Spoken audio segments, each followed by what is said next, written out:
पराशर पुंडरीक व्यासाम्बरीश शुकशौनक भीष्मदाल्भ्यान् रुक्मांगदार्जुन वसिष्ठ विभीषणादीन् पुण्यानिमान् परम भागवतान् नमामि। वाञ्छाकल्पतरुभ्यश्च कृपा सिन्धुभ्य एव च पतितानां पावनेभ्यो वैष्णवेभ्यो नमो नमः। श्री सीतानाथ समारंभां श्रीरामानंदार्य मध्यमाम् अस्मदाचार्य पर्यन्तां वन्दे गुरुपरम्परां। नमो गोभ्यः श्रीमतीभ्यः सौरभेयीभ्य एव च नमो ब्रह्मसुताभ्यश्च पवित्राभ्यो नमो नमः। नमामि गंगे तव पादपङ्कजं सुरासुरैर्वन्दित दिव्यरूपं भुक्तिं च मुक्तिं च ददासि नित्यं भावानुसारेण सदा नराणां। विष्णुपादाब्जसम्भूते गंगे त्रिपथगामिनी ब्रह्मद्रवेति विख्याते पापं मे हर जाह्नवी दुःखं मे हर जाह्नवी। श्रीमन्तं श्रुतिवेद्यमद्भुतगुणग्रामाग्ररत्नाकरं प्रेयः स्वेक्षणसंसुलज्जितमहीजाताक्षिकोणेक्षितं भक्ताशेषमनोभिवाञ्छितचतुर्वर्गप्रदं स्वरद्रुमं रामं स्मेरमुखाम्बुजं शुचिमहानीलास्मकान्तिं भजे। प्रत्यूहव्यूहभङ्गं विदधतुर्बलशक्तिमान् सर्वकारी भूरिश्रेयःप्रतापो मुनिवरनिकरैस्तूयमानो विमानः रक्षो दैत्यादिनाशी क्षुभितजलनिधिर्लोकजिल्लोकमान्यो धन्यो नो मङ्गलौघं सपदि सकुरुताद्रामशस्त्रास्त्रसंघः। ऐश्वर्यं यदपाङ्गसंश्रयमिदं भोग्यं दिगीशैर्जगच्चित्रं चाखिलमद्भुतं शुभगुणा वात्सल्यसीमा च या विद्युत्पुञ्जसमानकान्तिर्मितक्षान्तिः सुपदमेक्षणा दत्तान्नोऽखिलसम्पदो जनकजा रामप्रिया सा निशम्। भक्त भक्ति भगवंत गुरु चतुर नाम बपुए इनके पदवंदन किए नाशे विघ्न अनेक। वंदों गुरुपद कंज कृपा सिंधु नर रूप हरि महामोह तम पुंज जासु वचन रवि कर्णिकर। श्री राम जय जय राम। श्री राम जय जय राम। श्री राम जय जय राम। श्री राम जय जय राम। श्री राम जय जय राम। श्री राम जय जय राम। श्री राम जय जय राम।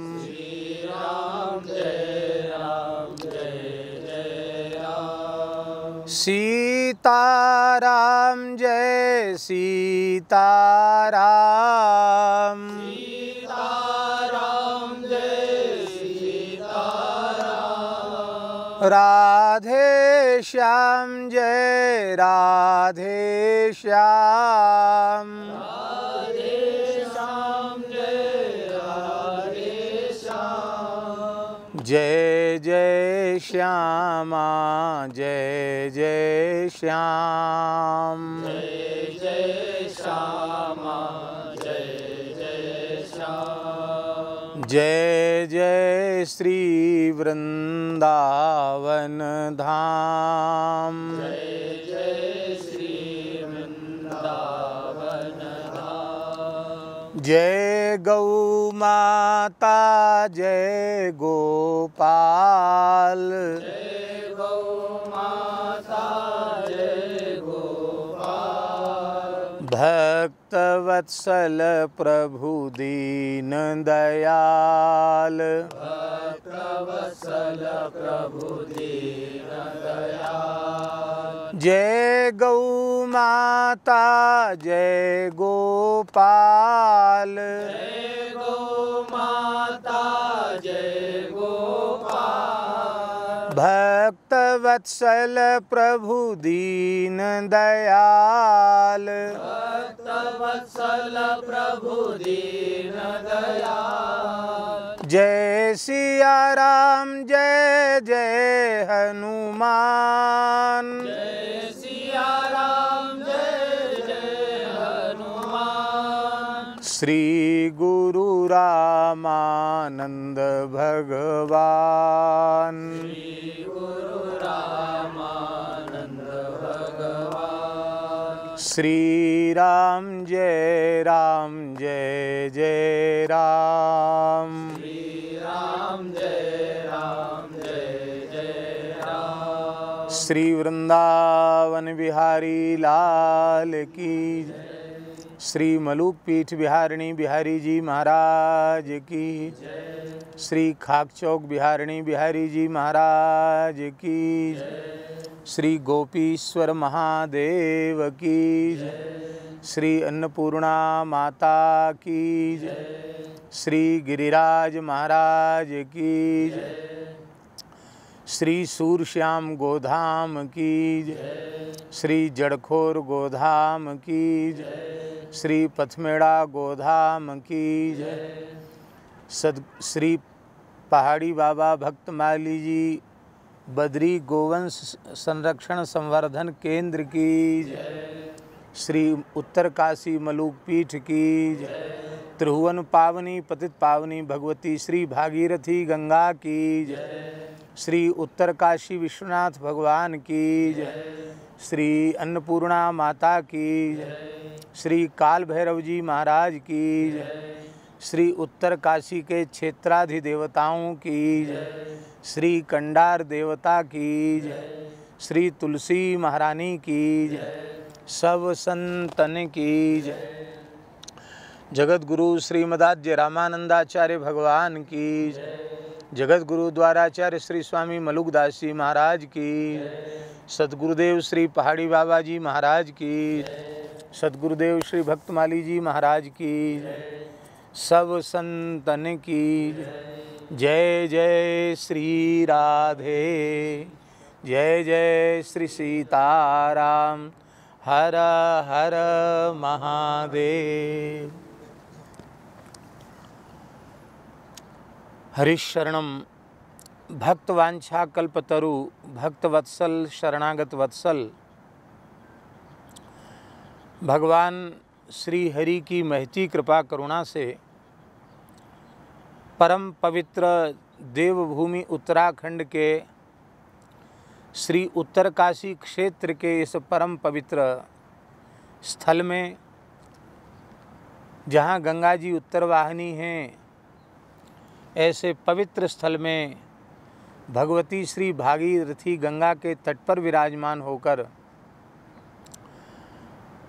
हम आप सबको मानव जीवन का सर्वोत्कृष्ट फल सत्संग जगतगुरु श्रीमदाद्य रामानंदाचार्य श्री रामानंदाचार्य चरण के द्वारा लिखित रचित अनुपम ग्रंथ वैष्णव मताब्ज भास्कर के नाम से जो ग्रंथ है, उस ग्रंथ का आश्रय लेकर के सत्संग हो रहा है।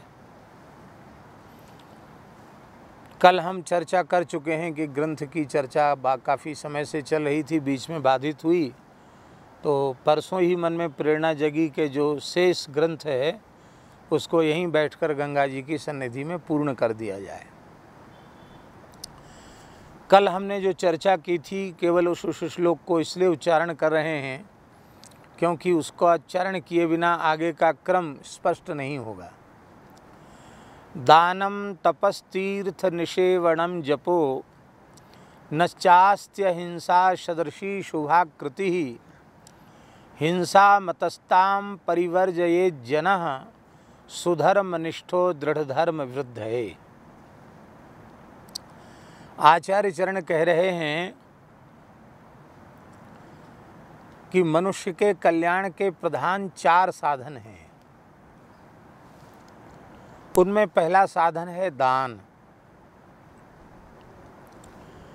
दूसरा साधन है तप,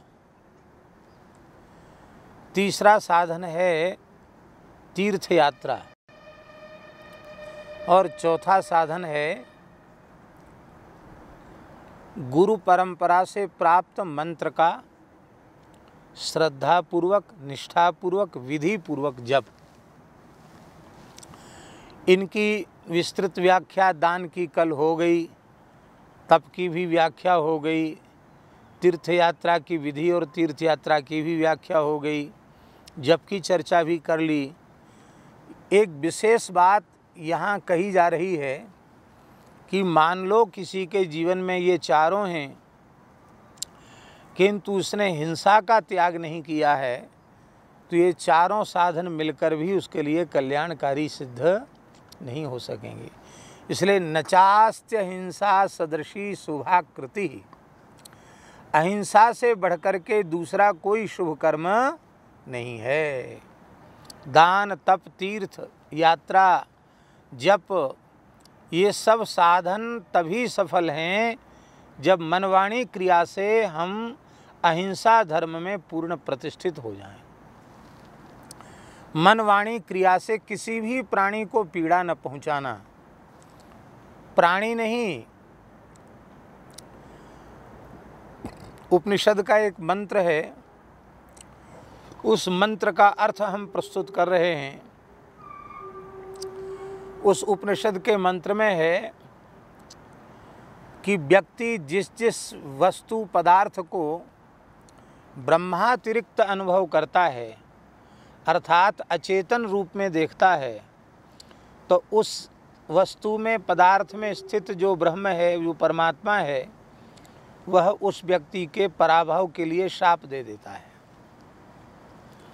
इसका मतलब है कि जिन्हें हम प्राणवान समझते हैं, चेतन समझते हैं, उनमें ही परमात्मा नहीं है, अपितु जो अचेतन पदार्थ हैं, वृक्ष आदि हैं, उनमें भी परमात्मा है। कौन सी ऐसी वस्तु, व्यक्ति, पदार्थ है जहाँ भगवान न हो? बहुत प्रसिद्ध घटना है कि हिरण्यकशिपु ने पूछा कि अरे प्रहलाद, क्रोधस्य यस्य कंपन्ते त्रयो लोका सहेश्वरा तस्मै भीतवन मूढ़ो शासनम किं बलोत्यगाः। अरे हमारी तनिक भ्रुकुटी टेढ़ी कर देने से तीनों लोग कांपने लग जाते हैं। इंद्र, चंद्र, सूर्य आदि देवता कांपने लग जाते हैं, और तू छोटा सा बालक है, मेरे सामने निर्भय खड़ा है, तो तुझे डर नहीं लगता?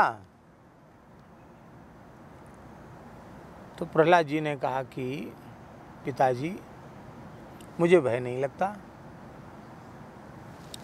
इसलिए भय नहीं लगता कि भय सदा द्वितीयाभिनिवेश से होता है। अपने आप से किसी को भय लगता है? दूसरे से ही भय लगता है। अपने से किसी को भय नहीं लगता। तो जब भगवान के अतिरिक्त कुछ है ही नहीं, तो भय हम किससे करें? आप में भी हमको भगवान दिखाई पड़ रहे हैं, इन असुरों में भी हमको भगवान दिखाई पड़ रहे हैं, हमको चराचर में भगवान का अनुभव हो रहा है, तो हमको डर किससे लगे? ये धारदार जो हथियार हैं, उनसे भी हमको डर नहीं लगता, क्योंकि उन हथियारों में भी हमको भगवान दिखाई पड़ते हैं। हमको लगता है ये भगवान है, तो भगवान भला अपने सेवक का, शरणागत का, भक्त का अनिष्ट कैसे कर सकते हैं? तो हिरण्यकशिपु बोला कि यस्त्वया मंद भाग्योक्तो मदन्यो जगदीश्वरः। अरे मंद भाग्य प्रहलाद, मेरे अतिरिक्त तूने कोई जगत का ईश्वर अंगीकार कर रखा है, स्वीकार कर रखा है, तो कहाँ है? प्रहलाद जी बोले सर्वत्र, सब जगह है। तो उसने पूछा हिरण्यकशिपु ने कि कस्मात् स्तंभे न दृश्यते, खंभे में क्यों नहीं दिखाई पड़ता? प्रहलाद जी बोलो हमारी आँख से देखोगे तो कण कण में दिखाई पड़ेगा। और उसने क्रोधपूर्वक खंभे में प्रहार किया और भगवान नृसिंह खंभे से ही प्रकट हो गए। तो खंभा तो चेतन नहीं है, खंभा तो जड़ है। यदि भगवान वहाँ न होते तो प्रकट कैसे होते? तात्पर्य कहने का यह है कि जिन्हें हम अचेतन समझते हैं उनका भी तिरस्कार न करें। एक संत के मुखारविंद से हमने सुना, नामदेव जी महाराज कहीं जा रहे थे और उनको भ्रम हो गया, रास्ता 2-3 फूटे हुए थे, उनको भ्रम हो गया और कोई मनुष्य नहीं था जिससे पूछ सकें। तो एक पत्थर रखा था, उसी को हाथ जोड़कर कहा कि विठोबा हमको जाना है, मार्ग बताओ। भगवान ने मार्ग बता दिया। पत्थर में भी पंडरीनाथ जी का दर्शन करते थे वो, और उनको मार्ग मिल गया, चले गए। सर्वत्र भगवान है। इसलिए किसी व्यक्ति वस्तु पदार्थ का तिरस्कार भगवान का ही तिरस्कार है, और इसी का नाम हिंसा है। इसलिए केवल प्राणवान जीवों को पीड़ा पहुंचाना यही हिंसा नहीं है। जिन्हें हम निष्प्राण समझते हैं उनका तिरस्कार भी उनको पीड़ा पहुंचाना है, इसलिए वह भी हिंसा ही है, सूक्ष्म रूप से वह भी हिंसा है। इसलिए स्वयं कष्ट सहकर भी किसी प्राणी को कष्ट न दे, यह नियम मूल में धारण कर लिया है तो उसी को सुधर्मनिष्ठ कहेंगे, उत्तम धर्म में निष्ठा रखने वाला कहेंगे, और उसके धर्म में दृढ़ता और उसके धर्म की वृद्धि, ये दोनों निरंतर होते चले जाएंगे। 2 चीज़ें हैं। धर्म में दृढ़ता, चाहे जैसी परिस्थिति आ जाए स्वधर्म का त्याग न करें, ये धर्म की दृढ़ता है। और धर्म की वृद्धि, बहुत से लोग धर्माचरण करते हैं पर धीरे धीरे उनका साधन घटता ही चला जाता है, बढ़ता नहीं है। ये ठीक नहीं है। इसका मतलब है हमारे धर्माचरण में कहीं न कहीं त्रुटि है।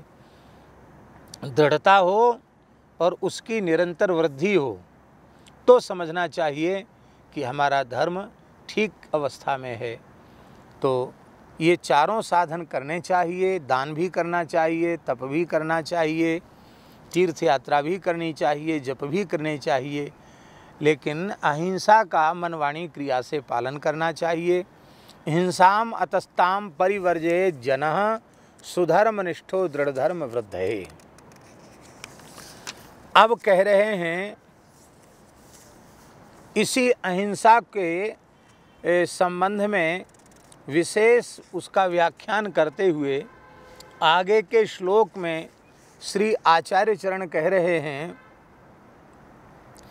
श्रयन्ति धर्मास्तु तया पृथक् श्रितान् सुवक्रगाः सिन्धुमिवापि निम्नगाः काष्ठस्थ बह्नेरिव घातको हरेश चराचरस्थस्य च जंतु हिंसकः। बहुत प्यारा श्लोक है। सिंधुम सुवक्रगाः निम्नगाः इव धर्माः अपि तया पृथक् स्थितान् श्रयन्ति। कितनी अच्छी बात है। नदियाँ कुछ तो हिमालय से निकली हैं, कुछ सह्य पर्वत से निकली हैं, जैसे गोदावरी आदि नदियाँ सह्याद्री से निकली हैं, कुछ अरावली पर्वतमाला से निकली हैं, कुछ विंध्याचल से नदियाँ निकली हैं, कुछ दक्षिण भारत से नदियाँ निकली हैं, पूर्व पश्चिम उत्तर दक्षिण चारों ओर से नदियाँ निकली हैं, और सीधी टेढ़ी मेढ़ी चलकर सब अंत में पहुँची कहाँ? समुद्र में। सब नदियों का अंतिम आश्रय समुद्र है। अभी हम पुराण में पाठ कर रहे थे तो उसमें आया कि संपूर्ण तीर्थों का अधिपति समुद्र इसलिए है कि हम तो गंगा जी की एक धारा में स्नान कर रहे हैं। जब धरती पर गंगा जी आईं तो सीता चक्षु भद्रा और अलकनंदा 4 धाराएं अलग अलग द्वीपों में गईं। वे चारों धाराएं आकर के अंत में क्षार समुद्र में मिलती हैं। इसलिए सारे धरती के तीर्थ, सारी धरती की नदियाँ वो अंतिम में समुद्र में मिलते हैं, इसलिए समुद्र को महान तीर्थ कहा गया, तीर्थाधिपति कहा गया समुद्र को। तो जैसे सारी नदियाँ पूर्व पश्चिम उत्तर दक्षिण से आने वाली टेढ़ी बेढ़ी गति से चलने वाली नदियाँ अंत में समुद्र में पहुँच जाती हैं, ठीक इसी प्रकार से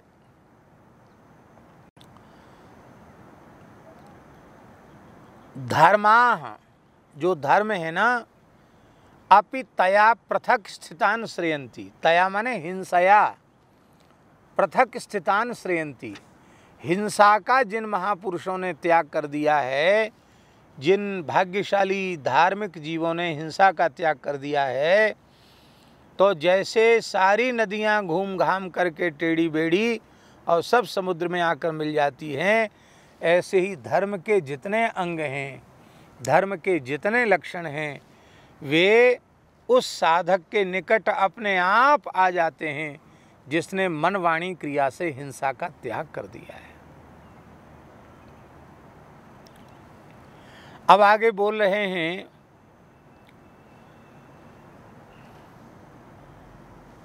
फिर जो जीवों की हिंसा करने वाले हैं, प्रत्यक्ष रूप से प्राणियों का वध करने वाले हैं, अपनी जिह्वा की लोलुपता के कारण मांस भक्षण करते हैं,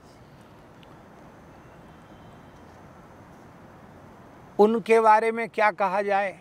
जो अपने स्वाद के चक्कर में निरीह प्राणियों का वध करके उनका मांस खाते हैं, उनके बारे में क्या कहा जाए? तो आचार्य चरण कह रहे हैं कि जैसे लकड़ी में आग है, लकड़ी में आग दिखाई पड़ती है?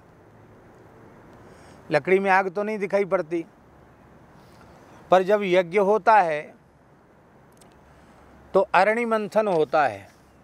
नीचे एक लकड़ी का पाटा होता है और ऊपर एक लकड़ी की मथानी जैसी होती है, ऊपर से दबा देते हैं और उसमें रस्सी लपेट करके ऐसे ऐसे मथते हैं अरणी से।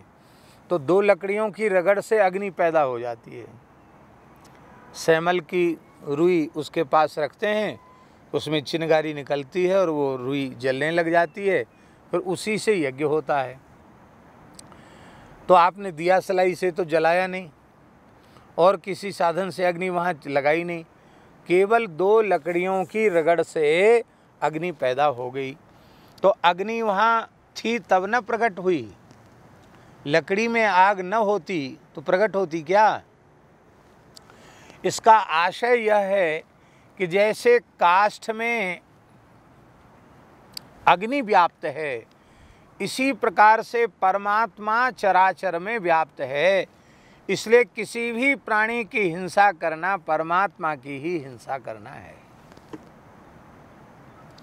और किसी भी प्राणी की सेवा करना, उसका आदर करना, वह परमात्मा का ही आदर करना है।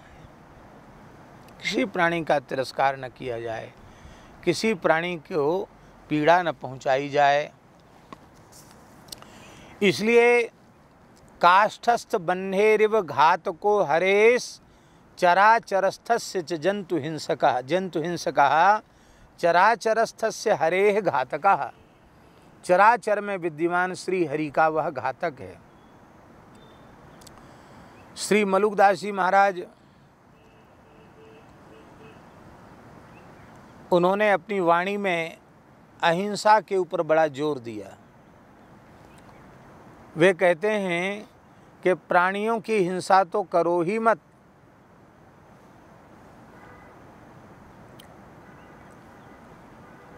तब क्या करें? बोले प्राणियों की हिंसा तो करो ही मत, हरी डाल मत तोड़िए, हरी डाल मत तोड़िए, लागे छूरा बान, दास मलूका यों कहें अपना सा जीव जान। किसी वृक्ष की हरी डाली को भी मत तोड़ो, व्यर्थ छेदन मत करो किसी वृक्ष की हरी डाली का। तुम्हारी उंगली कोई तोड़ दे, मरोड़ दे, काट दे तो कितनी पीड़ा होगी। तो उस वृक्ष का तुम निरर्थक छेदन कर रहे हो, वो ठीक नहीं है। जब श्रावणी उपाकर्म ब्राह्मण करते हैं तो उस समय महासंकल्प पढ़ते हैं। उस संकल्प में एक पाप आता है निरर्थक वृक्ष छेदन। क्या? बिना प्रयोजन के यदि हमने किसी वृक्ष को काटा हो, पीड़ा पहुंचाई हो, एक टहनी भी तोड़ी हो, तो उस पाप का भी प्रायश्चित चाहते हैं द्विजाति उपाकर्म के समय। इसलिए किसी प्राणी की हिंसा नहीं करनी चाहिए।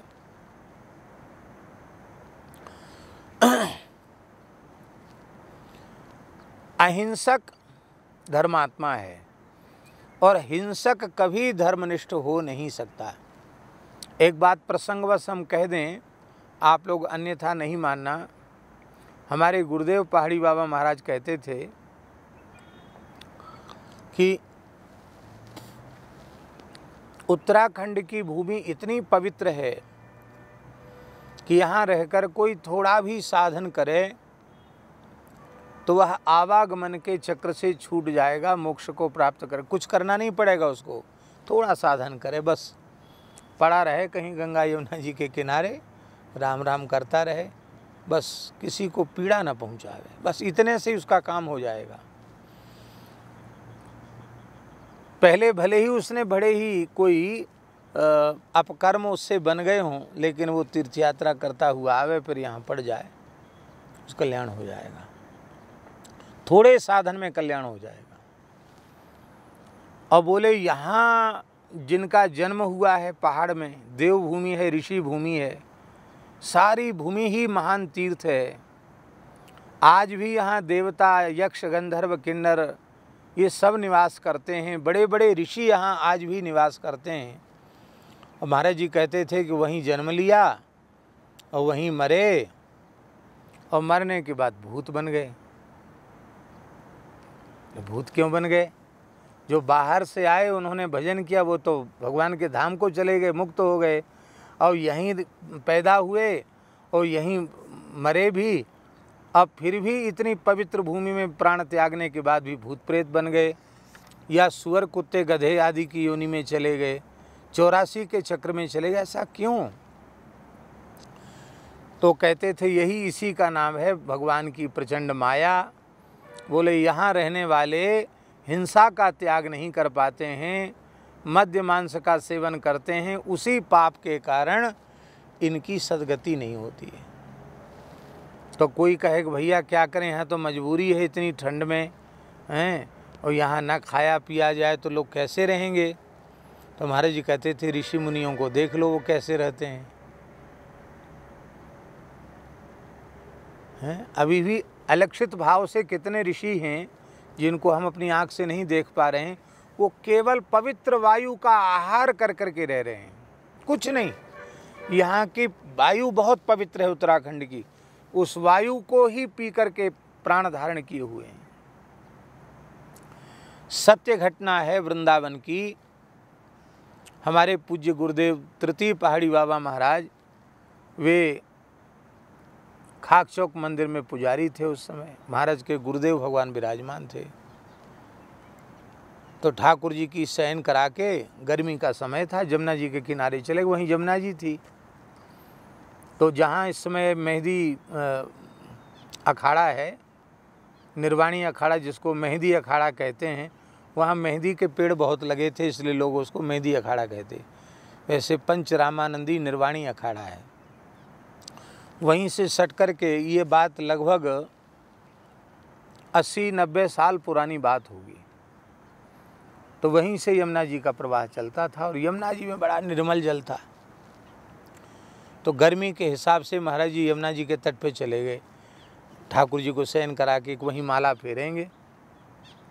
तो वहाँ उनको क्या दिखाई पड़ा कि एक महात्मा जिनका शरीर रात्रि के, चांदनी रात थी, बैसाख का महीना था, चांदनी रात थी, और बैशाख शुक्ल दशमी थी, चंद्रमा खूब प्रकट था, चांदनी खिली हुई थी।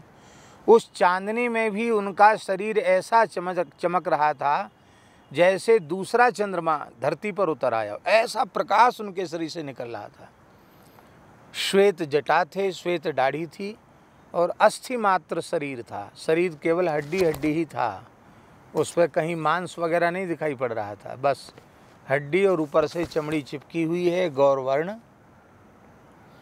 और एक महात्मा बैठ के भजन कर रहे हैं। महाराज आश्चर्य हुआ कि ऐसे महात्मा तो देखे नहीं, तो उनको प्रणाम किया, लेकिन उन्होंने देखा नहीं, वो अपने आराम से भजन कर रहे थे। तो महाराज जी बोले हम आए, आ करके गुरु महाराज को बताया। गुरु महाराज लेट गए थे। गुरु महाराज को कहा कि महाराज जी ऐसे एक महात्मा दिखाई पड़ रहे हैं, हम तो आज तक ऐसे संत देखे नहीं। अरे बोले कोई सिद्ध पुरुष आए हैं, चलो। और खाली हाथ नहीं चलना चाहिए, कुछ लेके चलो। तो ठाकुर जी के शयन कराने के बाद दूध रखा था, भगवान के प्रसादी दूध, एक कुल्हड़ में, मिट्टी के कुल्हड़ में दूध लेके गए महाराज के गुरुजी और महाराज। जाकर उनको प्रणाम किया, प्रार्थना की। तो उन्होंने, इधर आ जाओ, यहाँ आ जाओ, इनके सामने।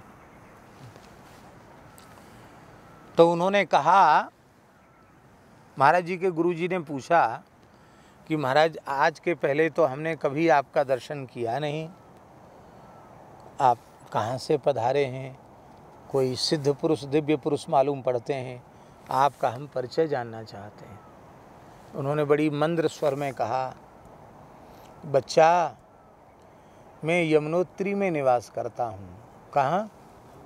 यमुनोत्री में। और मैं राधा कृष्ण का उपासक हूँ।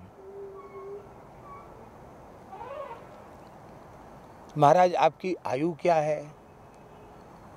बोले 10,000 वर्ष से अधिक मेरी आयु है। क्या कहा उन्होंने? 10,000 वर्ष से अधिक मेरी आयु है। तो महाराज आपका शरीर तो बहुत कमज़ोर है, आप यमुनोत्री से यहाँ वृंदावन तक कैसे आए?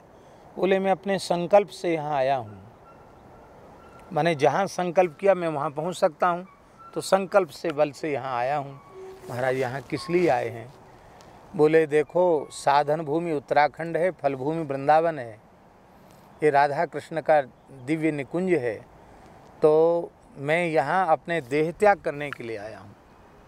हमको वृंदावन की रज मिले इसके लिए मैं आया हूँ। तो कल एकादशी है और कल सवेरे 4 बजे हमारा शरीर पूरा हो जाएगा, वो महात्मा बोले। तो महाराज जी ने कहा कि कुछ महाराज जी ग्रहण कर लें, हम दूध लेके आए हैं, भगवान का प्रसाद है, रघुनाथ जी का शयन भोग का दूध भोग है। तो उन्होंने हाथ जोड़कर कहा कि मैं 10,000 वर्ष से केवल वायु का ही आहार कर रहा हूँ। क्या कहा? अन्य जल कुछ ग्रहण नहीं करता हूँ। लेकिन आप ठाकुर जी का, गोपाल जी का प्रसाद लेके आए हैं, तो हम एक कण का स्पर्श करेंगे। तो कहते कुल्हड़ उन्होंने ऐसे लिया, ऐसे थोड़ी सी जीभ छुबाई उससे दूध से, एक बूंद लगा कि नहीं लगा भगवान जाने, ऐसे जीभ छुबाई और कुल्हड़ रख दिया। तो महाराज कहते कि वो प्रसाद उनका अधर स्पर्श किया हुआ प्रसाद महाराज के गुरुजी ने भी लिया, महाराज जी ने भी लिया। और उन्होंने एक बात और कही कि ये पवित्रात्मा है महाराज जी के बारे में, बालक, इसलिए इसको दर्शन हो गया, आपको दर्शन हो गया, लेकिन दूसरे को दर्शन नहीं हुआ, दूसरे से कहना नहीं। अब महाराज जी कहे हमको तो यही दिमाग में कि उन्होंने कहा कल 4 बजे जाएंगे, तो देखते हो महात्मा कैसे जाते हैं भगवान के धाम को। तो महाराज जी तो जल्दी उठते ही थे, तो 3 बजे ही वहाँ जाकर पहुँच गए, स्नान करके बैठ गए चुपचाप झाड़ी में। और महाराज जी कहते आँखों देखा दृश्य, कोई सुना हुआ नहीं। महात्मा जब ठीक 4 बजे जमुना जी के जल में प्रवेश किया, रंग जी का घंटा बजा 4 और उन्होंने यमुना जी के जल में प्रवेश किया, ऐसे जल का आचमन किया और आँखों के सामने देखते देखते ही उनका शरीर यमुना जी के जल में मिल गया, शरीर जल हो गया, हड्डी मांस चर्म कुछ नहीं, देखते देखते शरीर यमुना जी के जल में जल हो गया। कहने का आशय यह है कि यह सत्य घटना इसलिए सुनाई जा रही है जो हमारे गुरुजी के नेत्रों के सामने घटी हुई घटना है, ये इसलिए सुनाई जा रही है कि ऐसे ऐसे ऋषि महर्षि इस क्षेत्र में निवास करते हैं, तो वे भी तो आहार की व्यवस्था करना और सबको जिंदा रखना ये मनुष्य का काम नहीं है, ये परमात्मा का काम है। क्योंकि सारे विश्व का भरण पोषण करना, चींटी से लेके हाथी तक सबको आहार देना, पशु पक्षी वनस्पति को भी आहार प्रदान करना, यह किसका काम है? भगवान का काम है। क्योंकि भगवान का नाम विश्वम्भर है। भगवान की सृष्टि में मांसाहारी प्राणी अलग प्रकार के हैं और शाकाहारी प्राणी अलग प्रकार के हैं। अब देखो, गाय भैंस घोड़ा आदि, भेड़ बकरी, ये सब शाकाहारी प्राणी हैं। शाकाहारी प्राणी हैं कि नहीं? इनके दांत देखो अलग प्रकार के होते हैं। और कुत्ता, शेर, सियार, बिल्ली, ये जो भी मांस भक्षी प्राणी हैं, मांसाहारी प्राणी हैं, इनके दांत अलग तरह के होते हैं, नुकीले होते, मांस खाने के योग्य होते हैं। शाकाहारी प्राणियों की आंत बड़ी होती है, 32 मीटर की होती है, और मांसाहारी प्राणियों की आंत केवल 8 मीटर की होती है। मांसाहारी प्राणियों में श्वेत ग्रंथि नहीं होती है, इसलिए उनको गर्मी बहुत लगती है, और गर्मी, थोड़ी सी गर्मी होने पर वो जीभ निकाल कर श्वास लेते हैं। कुत्ते को देख लो, भालू को देख लो, शेर को देख लो, ऐसे ऐसे श्वास लेगा वो। वो घूंट कर पानी नहीं पीते हैं, चाट कर पानी पीते हैं, चपर चपर करके पानी पीते। कुत्ते को देख लो, बिल्ली को देख लो, शेर को देख लो। अब मनुष्य घूंट कर पानी पीता है कि चाट कर पानी पीता है? उसके दांत कुत्ते शेर जैसे हैं कि शाकाहारी पशुओं के जैसे उसके दांत हैं? वो जीभ निकाल कर श्वास लेता है गर्मी लगने पर कि बिना जीभ निकाले श्वास लेता है? पहले यूरोप में पैदा हुए वैज्ञानिक लोग भारत के ऋषि महर्षियों की हंसी उड़ाते थे, लेकिन अब ऐसा हमने प्रामाणिक लोगों से सुना है कि अब विदेश की धरती पर पैदा हुए जो लोग हैं, उन्होंने जब शरीर विज्ञान के ऊपर विशेष शोध किया तो वे सब एक स्वर से इस निर्णय पर पहुँचे हैं कि मानव शरीर की संरचना मांसाहार के सर्वथा विरुद्ध है। इसलिए यदि कोई मनुष्य स्वस्थ रहना चाहता है, दीर्घ जीवन चाहता है, तो उसे मद्य मांस का सर्वथा त्याग करना पड़ेगा। ये तो इसलिए अहिंसा, मांस भक्षण के बिना आप अहिंसा धर्म में प्रतिष्ठित नहीं हो सकते हैं। मांस भक्षण करेंगे तो हिंसा होगी, मांस भक्षण का त्याग करेंगे तो ही आप अहिंसा धर्म में प्रतिष्ठित होंगे। इसलिए अहिंसा में प्रतिष्ठित होने के लिए प्रत्यक्ष रूप से प्राणियों के वध से जो प्राप्त होता है अखाद्य, उसका सर्वथा त्याग करना चाहिए।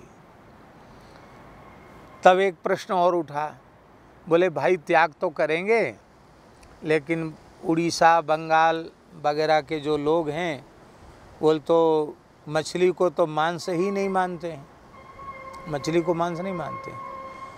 वो कहते तो जल की खेती है, और महात्मा लोग तो कई बार विनोद में उसको जल तोरई कह देते, जल तोरई।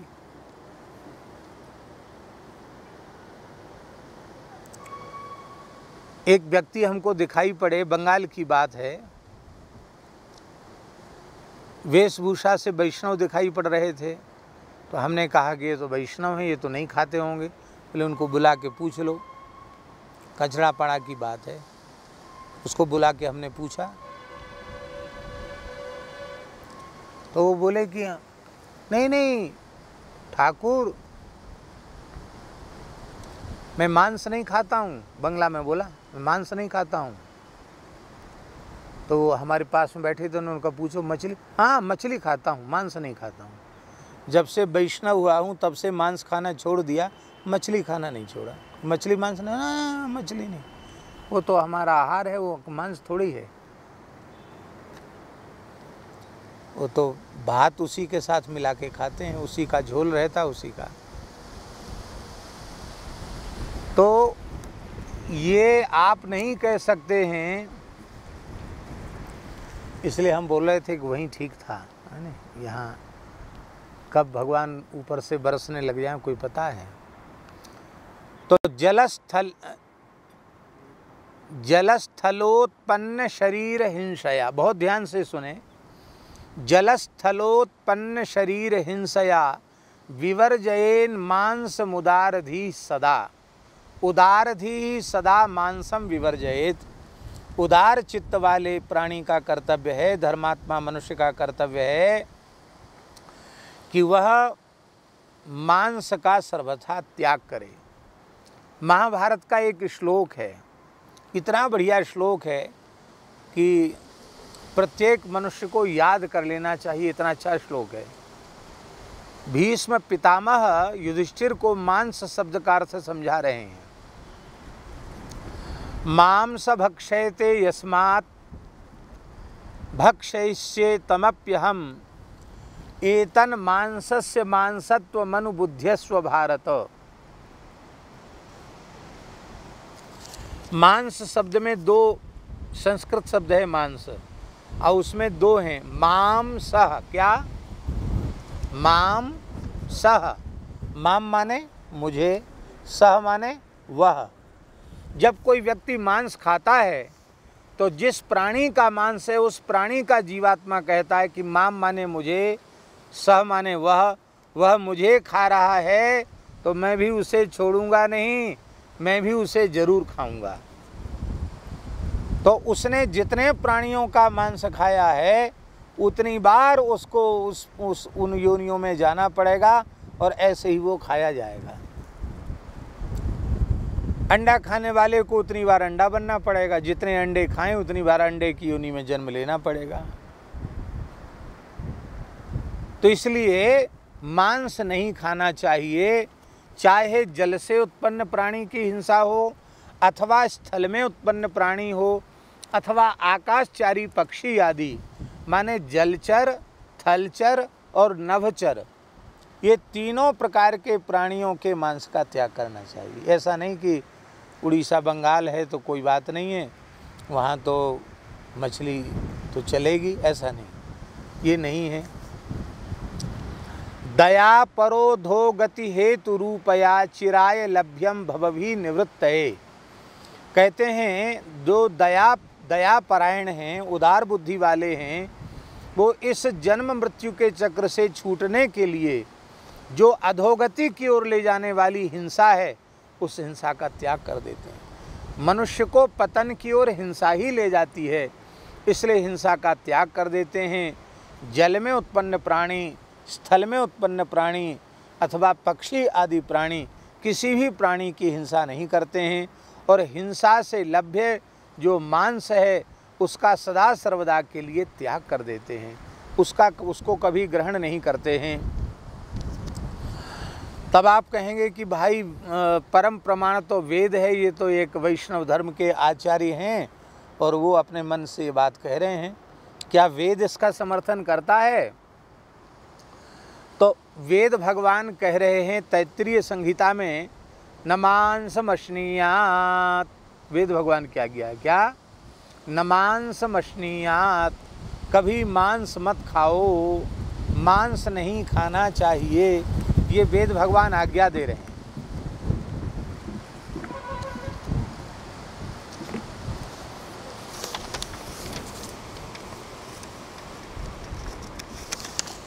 इसीलिए कहा कुर्सी पे बैठ जाओ तो उड़ेंगी तो नहीं कम से कम। हाँ,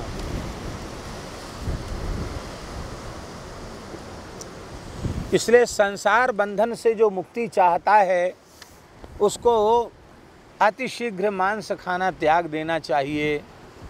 अब एक बात और है,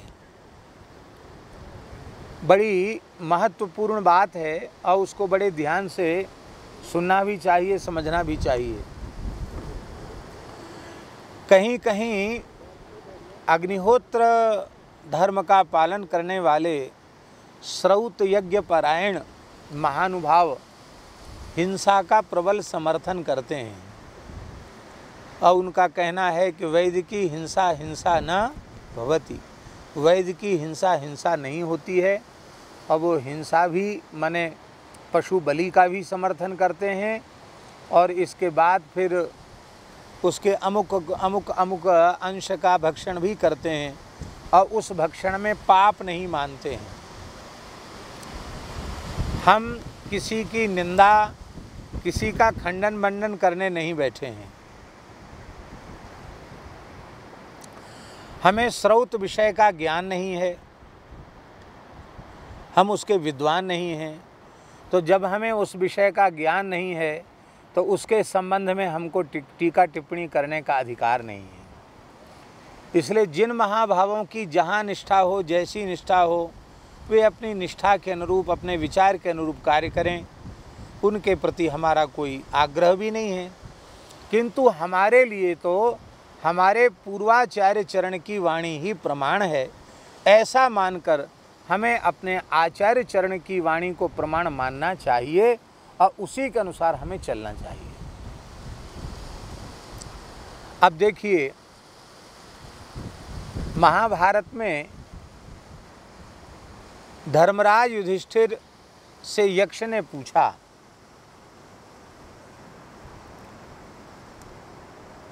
कह पंथा, क्या पूछा? कह पंथा, मार्ग क्या है? तो युधिष्ठिर ने उत्तर दिया, श्रुतयो विभिन्ना स्मृतयोपि भिन्ना नैको मुनिर्यस्य मतम न भिन्नम धर्मस्य तत्वं निहितं गुहायाम महाजनो येन गतः स पंथा। बोले श्रुतियाँ अलग अलग प्रकार के अर्थ का प्रतिपादन करती हैं, स्मृतियाँ भी अलग अलग हैं। हम तो अल्पज्ञ मनुष्य हैं, हम केवल श्रुति स्मृति से निर्णय नहीं कर सकते कि हमको क्या करना क्या नहीं करना। और धर्म इतना सूक्ष्म है कि वो किसी कंदरा में छिपा हुआ है, तो कंदरा में छिपे हुए धर्म को हम खोज नहीं सकते। ऐसी स्थिति में हमारा मार्ग क्या हो सकता है? जिस मार्ग पर चलकर हम भगवान के चरणों तक पहुंच जाएं, अपना परम कल्याण कर सकें, मानव जन्म सफल बना सकें, पुरुषार्थ चतुष्टय में अंतिम चतुष्टय जो मोक्ष है वो प्राप्त कर सकें, परम पुरुषार्थ प्राप्त कर सकें, अथवा भगवत प्रेम जो पंचम पुरुषार्थ है उसको प्राप्त कर सकें, क्या उसका साधन है? तो उत्तर दिया, महाजनो येन गतः स पंथा।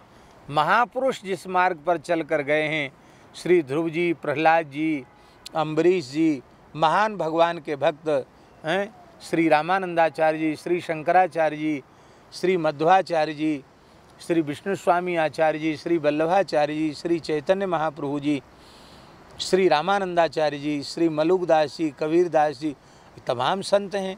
कितने संत हैं? श्री नामदेव जी, श्री ज्ञानेश्वर महाराज, कितने संत हैं। आप सभी संतों का जीवन उठा के देख लीजिए जिन्होंने भगवत प्राप्ति की है। कोई मांस खाते थे? किसी प्राणी की हिंसा करते थे? नहीं करते थे। तो हमारे लिए तो वही प्रमाण हैं जो महापुरुष जिस मार्ग से चलकर भगवान तक पहुँचे हैं, तो उन्हीं के पद चिन्हों पर चलकर हमें अपना मार्ग निश्चित करना चाहिए। ये बात है। तो पशुना, अब एक प्रश्न है कि वेद में लिखा है पशुना यजेत, पशुना यजेत, पशु के द्वारा याग करने का विधान किया जा रहा है। और याज्ञिकों के अनुसार जो उपयोगी पशु है, यागोपयोगी पशु है, वो अज है। अज शब्द का अर्थ क्या है? तो पूर्व मीमांसा को देखना पड़ेगा। पूर्व मीमांसा के भाष्यकार श्री शबर स्वामी वो कह रहे हैं गुणवादस्तु, जैमिनी सूत्र के भाष्य में लिख रहे हैं गुणवादस्तु। ये जो महर्षि जैमिनी जो पूर्व मीमांसा के आचार्य कहे जाते हैं, उनके गुणवादस्तु सूत्र की व्याख्या करते हुए भी लिख रहे हैं, अज इति अन्नम बीजम विरुद्धवा। क्या लिख रहे हैं? अज इति अन्नम बीजम विरुद्धवा। ये शावर भाष्य में ये बात लिखी हुई है। इसका अर्थ है कि 3 वर्ष से पुराने जो अन्न के बीज हैं उनको यज्ञ की भाषा में, वैदिकों की भाषा में अज कहा जाता है, क्योंकि वो पुराने हो चुके हैं जो बीज, वे अब उनमें अंकुरण की शक्ति नहीं है। किसकी शक्ति नहीं है? उनको बो दोगे तो वो पैदा नहीं होंगे। तो 3 वर्ष से अधिक पुराने जो बीज हैं उनसे पिष्ट पशु बनाना चाहिए और विधि का उससे पालन कर लेना चाहिए, किंतु प्रत्यक्ष पशु हिंसा नहीं करनी चाहिए, ऐसा भी मत है।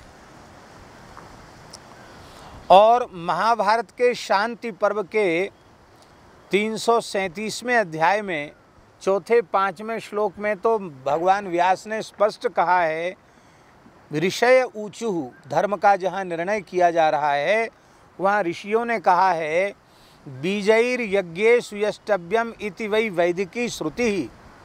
वैदिकी श्रुति का अर्थ है बीजैर यज्ञेषु यष्टव्यम, अन्नादि के बीजों से ही यज्ञ में यजन करना चाहिए। अज संज्ञानि बीजानि छागम नो हन्तुमर्हत। ऋषि कहते हैं अज माने बीज है, इसलिए अज बकरा को मानकर बेचारे बकरा को मत काटो। हाँ, बलि देने वाले लोग बकरे को ही काट देते हैं, बलि देने वाले देवी देवता को यज्ञ में बकरे को काट देते हैं। तो किसी विचारक ने कहा, नीतिकार ने कहा, अरे भाई बेचारे बकरी के बच्चे को क्यों तुम बलि देते हो? बलि देना है तो शेर को बलि दो। दोगे शेर की बलि? वो शेर ही बलि ले लेगा तुम्हारी। तो सिंघम नैव गजम नैव और अश्वम नैव च नैव च अजापुत्रम बलम दद्या दैवो दुर्बल घातकः। हैं? शेर की बलि नहीं देते, हाथी की भी नहीं देते, घोड़े की भी नहीं देते। बेचारा बकरी का बच्चा गरीब है, उसका कान पकड़ के घसीट के ले आए, उसको मार दिया। तो स्पष्ट महाभारत में लिखा है कि बीजों से इष्टि कर लो, किंतु प्रत्यक्ष किसी प्राणी का वध मत करो। यज्ञ बीजई सुरश्रेष्ठ येषु हिंसा न विद्यते, त्रिवर्ष परमम कालम उशतैरप्ररोहिभिः। वायु पुराण में ये बात स्पष्ट लिखी है कि 3 वर्ष पुराने जो बीज हैं उनको अज कहा जाता है, क्योंकि वो पैदा नहीं होते खेत में, इसलिए उन्हीं से यजन करना चाहिए। तो वही श्रेष्ठ है, क्योंकि उनमें हिंसा नहीं है। तो जब बिना हिंसा के विधि का निर्वाह संभव है तो फिर आप हिंसा क्यों कर रहे हैं?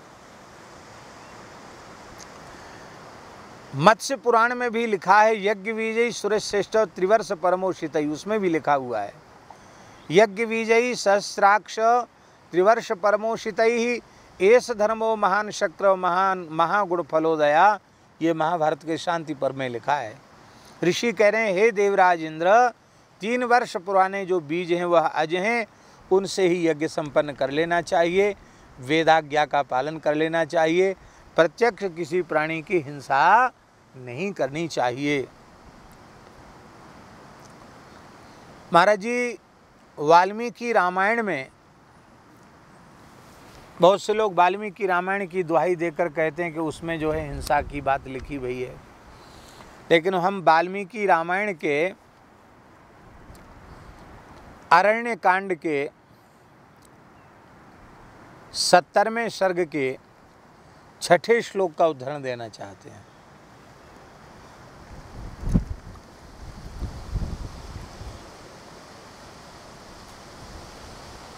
ऋषि कह रहे हैं, निश्चेष्टानां बधो राजन कुत्सितो जगती पते, क्रतुमध्योपनीतानां पशूनामिव राघव। हे राघव, हे रघुनंदन, जिस प्रकार से यज्ञ में लाए हुए पशुओं का वध निंदित है। ये कौन कह रहे हैं? महर्षि वाल्मीकि।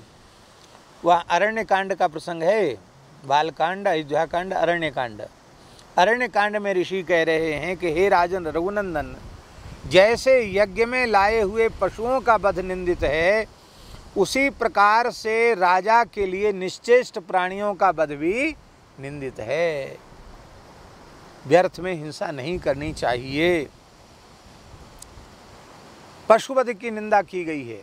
और भागवत के पंचम स्कंद में जहाँ नरकों का वर्णन किया गया है, सुखदेव जी परीक्षित जी के संवाद में, वहाँ तो स्पष्ट लिखा है, ये त्विहवै दाम्भिका दम्भयज्ञेषु पशून् विशेषन्ति ता नमुस्मिन् लोके वैशेषे नरके पतितान् निरयपतयो यातेत्वा विशेषन्ति। जो दम्भी मनुष्य दम्भ पूर्वक यज्ञों में पशुओं की हिंसा करते हैं, वो वैशस नाम के भयंकर नरक में उनको जाना पड़ता है और भयंकर नारकीय यातना सहन करनी पड़ती है। महाभारत में लिखा है एक श्लोक में, महाभारत शांति पर्व के 265वें श्लोक का 265वें अध्याय का 9वां श्लोक है। सुरा मत्स्या मधुमांस मासवम कृसरौदनम धूर्तैः प्रवर्तितम हेतन नैतद वेदेषु कल्पितम। स्पष्ट भगवान व्यास कह रहे हैं कि मद्य मांस मत्स्य आदि जो अखाद्य अपेय पदार्थ हैं, उनको उनकी कल्पना वेदों की दुहाई दे करके उनको खाने पीने का समर्थन करना, ये धूर्तों ने ये बातें घुसा दी हैं उसमें। वस्तुतः उसमें ये बात नहीं है, ऐसी बात वे कह रहे हैं। अब देखो, सबको सबकी बात मिल जाती शास्त्र में। हमको हमारे मत के अनुरूप बात मिल गई, और दूसरे मत वाले जो प्रबल समर्थक हैं कि नहीं होनी ही चाहिए वैद की हिंसा, क्योंकि वो हिंसा है ही नहीं, तो उनके मत की बातें भी मिल जाती हैं। उनसे हमारा कोई विरोध नहीं है, लेकिन हमें तो अपने मत का पोषण इसलिए करना है क्योंकि यह हमारे पूर्वाचार्य चरण का मत है।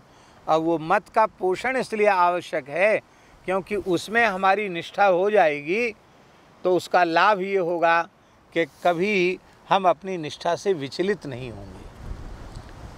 शास्त्र का श्रवण सत्संग इसलिए किया जाता है कि हम जिस मार्ग पर चल रहे हैं उस पर हमें कोई विचलित न कर पावे, इसलिए ऐसा किया जाता है।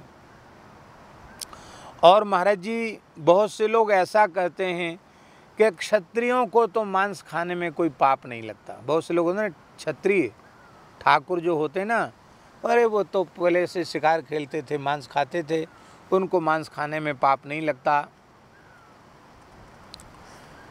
वाल्मीकि रामायण में सुंदर कांड में, बहुत ध्यान से सुने, वाल्मीकि रामायण के सुंदर कांड में श्री हनुमान जी महाराज, वाल्मीकि रामायण का हम उदाहरण इसलिए दे रहे हैं क्योंकि वाल्मीकि रामायण आदि काव्य है, इस धरती का सबसे पहला काव्य है, साक्षात वेद रूप है। तो उसमें हनुमान जी कह रहे हैं जानकी जी से, राम जी का समाचार देते हुए, नमांसम राघवो भुंक्ते न चैव मधुसेवते। राघव माने यहाँ राम जी नहीं है, राघव माने रघुवंशोद्भव, रघुवंश में जिनका जन्म हुआ है, वे कभी ना तो मद्य का पान करते हैं न कभी मांस खाते हैं। वे तो सदा पवित्र आचार से ही निर्वाह करते हैं। राम जी यदि इन अशुद्ध वस्तुओं का आहार करते होते, ठीक है इसको सुरक्षित कर दो, यदि आहार करते होते तो उनके पिताजी का श्राद्ध जब हुआ, चित्रकूट में सूचना मिली, और पिताजी का जैसे ही श्राद्ध हुआ तो उन्होंने इंगुदी नामक जो वृक्ष है उसके फल के चूर्ण से पिंड बनाए और दशरथ जी के लिए पिंड दान किया उन्होंने। माताओं ने जब वो पिंड देखे तो वो रोने लगी माताएं कि दशरथ जी चक्रवर्ती राजा, उन्होंने कभी ये खाए नहीं होंगे, पर राम जी वनवासी हैं और वनवासी तो कंदमूल फल का आहार करते हैं, इसलिए यदन्नः पुरुषो भवति तदन्नास्तस्य देवता, ये वाल्मीकि रामायण की पंक्ति है। पुरुष जिस प्रकार का आहार करने वाला होता है वह अपने इष्ट के लिए, देवता के लिए भी उसी प्रकार के आहार की कल्पना कर लेता है। तो इससे सिद्ध हुआ कि नहीं राम जी शुद्ध फलाहारी हैं। वनवास में राम जी ने अन्न नहीं खाया, 14 साल फलाहार पर ही रहे। तो राम जी फलाहारी हैं, इसलिए फलाहार दशरथ जी को दे रहे हैं, जो खाएंगे वही तो देंगे। तो मांस खाने वाले लोग, उनकी लोग निंदा करते हैं, ए मांस खाता है, मद्य पीता है, तो उनको लगता है हमारी बुराई करते हैं, तो चलो काली जी को पकड़ लो, भैरव जी को पकड़ लो, भैरव जी को बोतल पिला के पी लो, कोई बात नहीं। तब कहेंगे भाई हम भी भगत हैं अपने भगवान के, काली जी के नाम से मांस खा लो, कोई बात नहीं है, अमुक देवता के नाम से मांस खा लो, कोई बात नहीं है। तो वो भी अपने पाप को धर्म का स्वरूप दे देते हैं। किंतु वस्तुतः जो जीव के कल्याण का मार्ग है वह यही है, उसे किसी प्राणी की हिंसा कभी नहीं करनी चाहिए। बोलो भक्तवत्सल भगवान की जय। तो कहते हैं कि इस प्रकार से महाराज जी श्री रामानंदाचार्य जी ने तो इसमें निषेध किया ही है। रामानुज संप्रदाय के वेदांत देशिक स्वामी जी ने भी यज्ञीय हिंसा का बड़ा निराकरण किया है। उन्होंने गीता तात्पर्य चंद्रिका में यज्ञीय प्रत्यक्ष पशु आलभन का निषेध किया है, पिष्ट पशु का ही समर्थन किया है। और माध्व संप्रदाय के आचार्य श्री मध्वाचार्य जी ने, आनंद तीर्थ मध्वाचार्य जी ने स्वरचित ऋग्वेद भाष्य में और उसके व्याख्याकार श्री जयतीर्थ जी ने यज्ञीय हिंसा का सर्वथा निराकरण किया है। हमारे रामानंद संप्रदाय में भी बड़े विद्वान हुए स्वामी भगवताचार्य जी महाराज जगत गुरु रामानंदाचार्य पद पर विराजमान थे। उनकी मेधा अलौकिक थी, विलक्षण थी। मनुष्य में तो ऐसी मेधा संभव नहीं जैसी मेधा उनकी थी।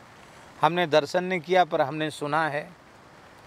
वे शास्त्रार्थ करते हुए भी श्लोकों की रचना, नए नए श्लोकों की रचना करते चले जाते थे। ऐसी विलक्षण मेधा थी। दूसरे विषय पर शास्त्रार्थ कर रहे हैं और एक दिमाग भीतर से उसी विषय में आगे क्या कहना उसके लिए श्लोकों की रचना कर रहा है। 2 कागज अलग अलग रखे गए और 2 कलम हाथ में पकड़ ली और अलग अलग छंदों में नए नए श्लोक दोनों कागजों पर लिख दिए उन्होंने। तो वैज्ञानिक फेल थे कि एक समय में एक ही व्यक्ति एक ही जगह दिमाग लगा सकता है। क्या 2, 3, 4 तरह के दिमाग इनके भीतर फिट कर दिए भगवान ने। विलक्षण मेधा थी उनकी। उनके वैदुष्य से विधर्मी थरथर कांपते थे। तो उन्होंने भी बहुत अपने सामवेद का भाष्य उन्होंने लिखा है, यजुर्वेद का भाष्य लिखा है। उन्होंने भी यज्ञ हिंसा का निराकरण किया है और श्री ज्ञानेश्वरी गीता की व्याख्या में भी हिंसा का निराकरण किया गया है। और एकनाथी भागवत में भी यज्ञ हिंसा का एकनाथ जी ने निषेध किया है।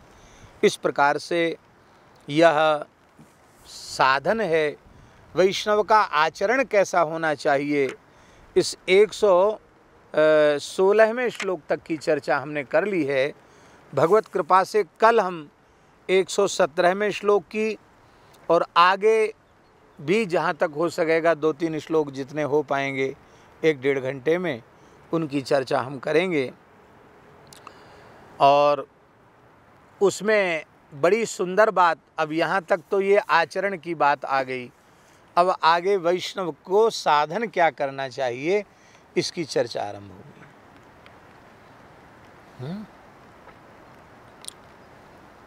उसकी चर्चा हम कल ही करेंगे। आज उसकी कोई भूमिका बनाएंगे तो बहुत समय भी हो जाएगा और हम कह भी नहीं पाएंगे, इसलिए कल ही करेंगे उसकी चर्चा। श्री सीताराम जी महाराज की जय। श्री बद्री नारायण भगवान की जय। श्री गंगोत्री धाम की जय। श्री यमुनोत्री धाम की जय। श्री केदारनाथ भगवान की जय। श्री नगाधिराज श्री पर्वतराज हिमालय की जय। श्री भागीरथी गंगा की जय।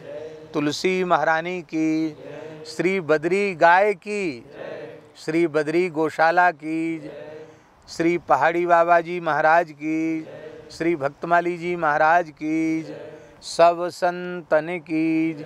जय जय श्री राधे, जय जय श्री सीताराम, हर हर महादेव।